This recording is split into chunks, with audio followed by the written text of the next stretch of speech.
But first, a new audit has found that the Future Fund, that's Australia's sovereign wealth fund, has investments in at least 50 high-risk Chinese companies that pose serious human rights risks and national security concerns.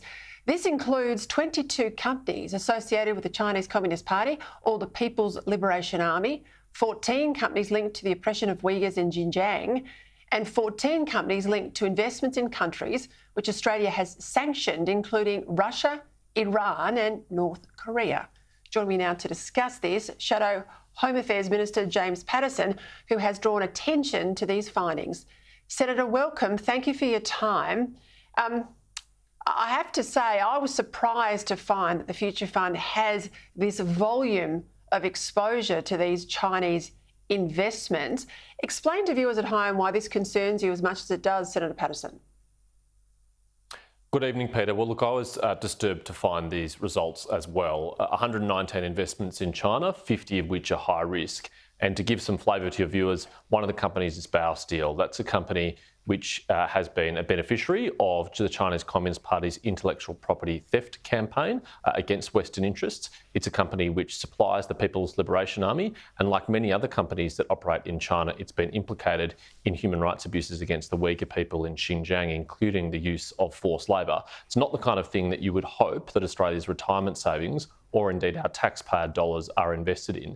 But to be fair to the Future Fund, all they do is invest consistent with the law and seek the best returns on behalf of their shareholders, which is taxpayers.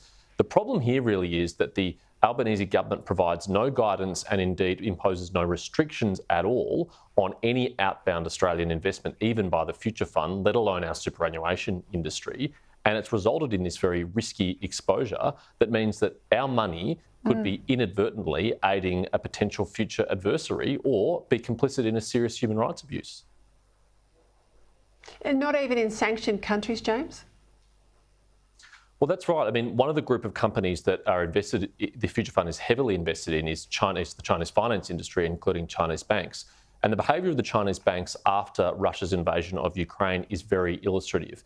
They significantly increased their exposure to Russia, and they are facilitating trade between the rest of the world and Russia, possibly helping them circumvent international sanctions. Now, Australian citizens and our taxpayer dollars shouldn't be profiting from that kind of malign conduct. That is contrary to our foreign policy objectives of isolating and punishing Russia for its invasion of Ukraine.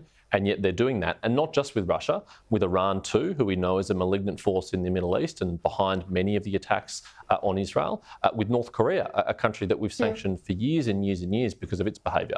And yet these banks that the Future Fund is invested in are involved in transferring funds to these countries. What about the investigation in the Financial Review today? And it reported the rest of the world seems to be waking up to Chinese property investments. Singapore was a quoted market, Canada.